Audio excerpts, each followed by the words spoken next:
Obras póstumas, Allan Kardec. Primera parte. Estudio sobre la naturaleza de Cristo. La música espírita. Dos comunicaciones del espíritu de Rossini. Ya os he explicado por qué no he contestado antes a la pregunta que me hizo el maestro de la doctrina espírita. Era conveniente que antes de abordar este difícil asunto me recogiese en el silencio, intentase recordar y condensar los elementos que tenía a mano. No necesitaba estudiar la música, solo tenía que clasificar los argumentos con método a fin de presentar un resumen capaz de explicar mi concepción de la armonía. Este trabajo de difícil hechura está terminado y pronto voy a someterlo a la apreciación de los espíritas. La armonía es muy difícil de definir. A menudo se la confunde con la música, con los sonidos que resultan de una combinación de notas y de vibraciones instrumentales que reproducen ese arreglo. Pero eso no es armonía, así como la llama no es la luz. La llama resulta de la combinación de dos gases y es tangible. La luz que proyecta es un reflejo de esa combinación y no la misma llama. No es tangible. En este caso, el efecto es superior a la causa, y lo mismo sucede con la armonía. Esta resulta de una coordinación musical y su efecto es igualmente superior a la causa. La causa es grosera y tangible, pero el efecto no es tangible. Puede concebirse la luz sin la llama y la armonía sin la música.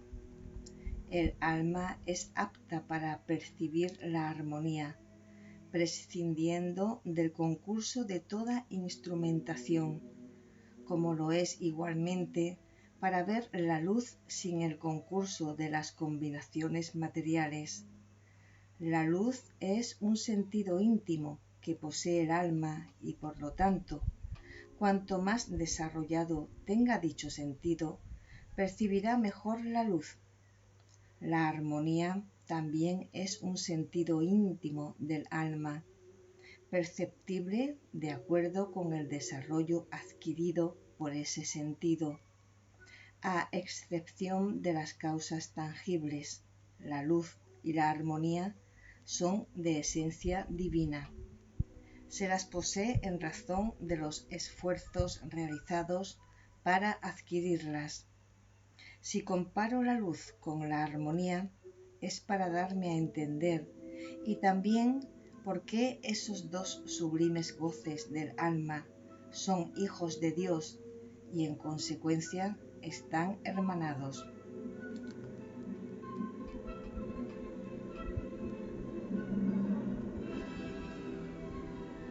La armonía del espacio es tan compleja, tiene tantos matices que conozco y tantísimos más que desconozco, que quien haya logrado cierta perfección de las percepciones se sentirá obnubilado por las diversas armonías, pues si estuvieran reunidas constituirían la más insoportable cacofonía, mientras que, por el contrario, percibidas separadamente, constituyen la armonía particular de cada grado. Estas armonías son elementales y groseras en sus estadios inferiores, pero arrogadoras en los grados superiores. Tal armonía que hiere a un espíritu de percepciones delicadas, embriaga a otro de percepciones groseras. Cuando un espíritu inferior puede deleitarse con las delicias de las armonías superiores, se extasía y vuelca inclinado a orar. El arrobamiento lo transporta a las esferas elevadas del mundo moral y a una vida superior a la suya, en la que desea continuar viviendo de ese modo. Mas, cuando ya no lo penetra la armonía, se despierta o, si se quiere, se duerme. De todos modos, vuelve a la realidad de su situación y en los lamentos que deja escapar por haber descendido, dirige una oración al Eterno pidiéndole la fuerza necesaria para volver a elevarse, y eso se convierte para él en un poderoso medio para mejorarse. No trataré de daros la explicación de los efectos musicales que produce el espíritu cuando obra sobre el éter. Lo que es cierto es que el espíritu produce los sonidos que quiere, mas no puede desear los que aún ignora. Por consiguiente, el que comprende, el que está impregnado de armonía, el que goza en sí mismo con su sentido íntimo, con esa nada imperceptible, con esa abstracción que constituye la concepción de la armonía, opera cuando quiere sobre el fluido universal que, como fiel instrumento, produce cuando el espíritu concibe y quiere.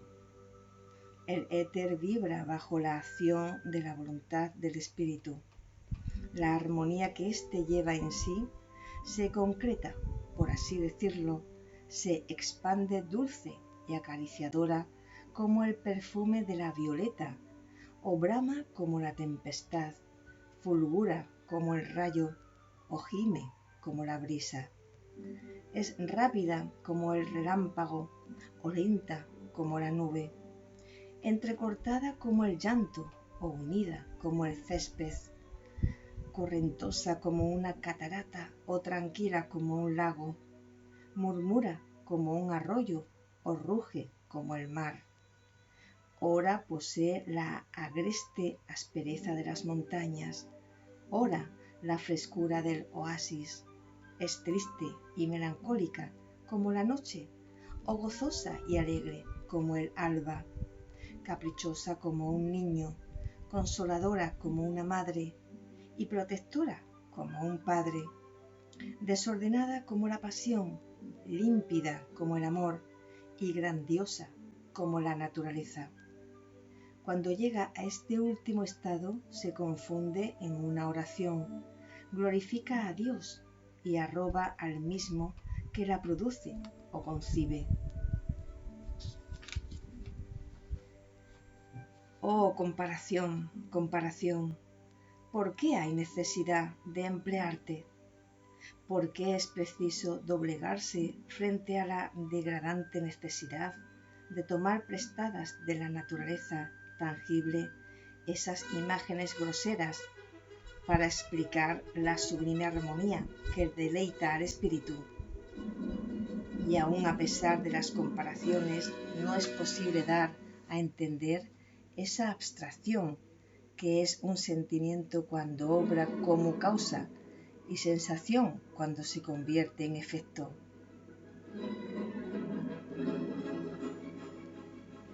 El espíritu que tiene el sentimiento de la armonía es como el espíritu que ha adquirido un caudal intelectual. Ambos gozan de la propiedad inalienable que han conquistado. El espíritu inteligente que enseña la ciencia a los que la ignoran goza la dicha de enseñar, porque sabe la felicidad que procura a los que instruyen. Lo mismo sucede con el que hace vibrar el éter con los acordes de la armonía que está en él, pues goza la dicha de ver satisfechos a los que le escuchan.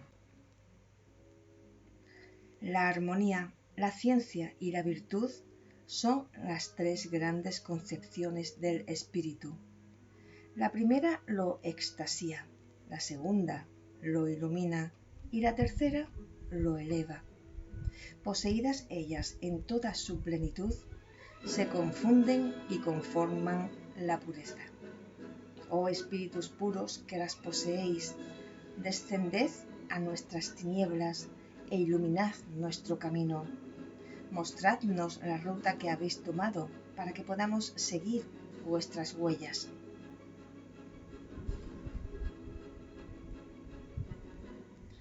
Nota al pie de página de Herculano Pires. A las tres virtudes teologales, fe, esperanza y caridad, Rossini agrega la tríada cultural, armonía, ciencia y virtud. Pero lo curioso es que esa tríada druídica se resuelve dialécticamente en una síntesis superior, la pureza. No hay duda que esa proposición corresponde a la línea conceptual de la doctrina espírita. Si en el paganismo la pureza era de naturaleza física y en el cristianismo lo fue espiritual, en el espiritismo aparece como evolutiva, es decir, como el resultado del proceso de desenvolvimiento del espíritu, abrazando todo el campo de la conciencia, en el que se reflejan las experiencias de la mente, de la afectividad y de la volición. Resaltamos con letra bastardilla ese pasaje por su innegable importancia teórica y para él llamamos especialmente la atención de los lectores.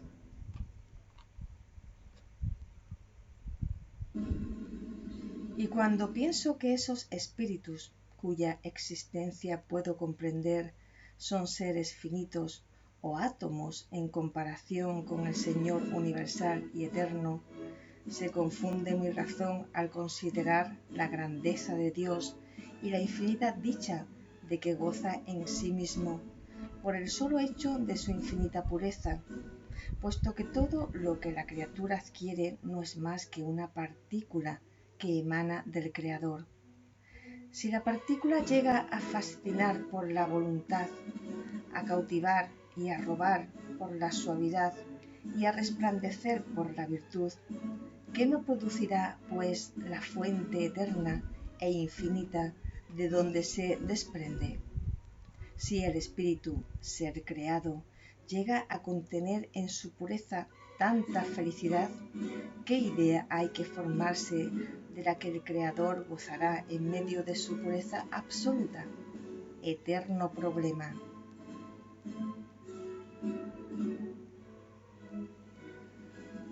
El compositor que concibe la armonía la traduce al grosero lenguaje llamado música, concreta su idea y la escribe. El artista aprende la forma y elige el instrumento que le permitirá transmitir la idea, y poniendo en acción el aire por medio del instrumento, la lleva al oído que la transmite a su vez al alma del oyente. Pero el compositor ha sido impotente para expresar con fidelidad la armonía que concibió, debido a la insuficiencia del lenguaje.